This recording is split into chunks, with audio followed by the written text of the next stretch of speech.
আমাদের টেলিভিশন নেই, ফ্রিজ নেই, জল তরঙ্গ আছে।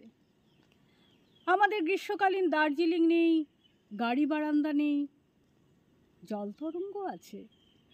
জল তরঙ্গ বলতে তোমরা কি ভাবছো? জল তরঙ্গ বলতে তোমরা কি ভাবছো জানি না। আমাদের জল তরঙ্গ মাত্র 7.5 টাকার। আমাদের ছেলের প্রথম জন্মদিনে আমি ওকে উপহার দিয়েছিলাম। এই 7.5 টাকার জল তরঙ্গ নিয়ে এত কথা কেন? আসলে আমাদের জল তরঙ্গটা আর জল তরঙ্গ নেই। ওটা এখন আমাদের বাড়ির রাগ কমানোর যন্ত্র। যখন কোনো কারণে আমি রেগে গিয়ে চেঁচামেচি করি, আমার স্ত্রী আস্তে আস্তে জল তরঙ্গটা বাজায়।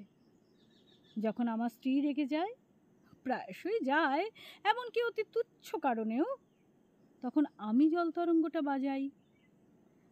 আর যেদিন কলে জল থাকে না, ডাল সেদ্ধ হয় না, বাজারে মাছের দাম অসম্ভব চড়া, কিংবা ঘন্টার পর ঘন্টা লোডশেডিং, সেদিন যাকে বলে আমরা দুজনেই ক্ষেপে উঠি।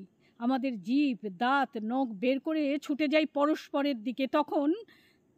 তখন আমাদের ছেলে জল তরঙ্গটা বাজায়। কি আশ্চর্য! জল তরঙ্গটা বাজতে থাকলেই আমাদের রাগ পড়ে যেতে থাকে। রাগ পড়ে যেতে যেতে সত্যি বলছি, আমরা আবার মুচকি হেসেও ফেলি। আমাদের টেলিফোন নেই, আমাদের ফ্রিজ নেই, ফিক্সড ডিপোজিট নেই, ভালোবাসার উচ্ছ্বাস নেই, কিন্তু আমাদের যে জল তরঙ্গটা আছে সেটার জন্যই, হ্যাঁ, সেটার জন্যই জানো আমরা এখনো টিকে আছি। জল তরঙ্গ।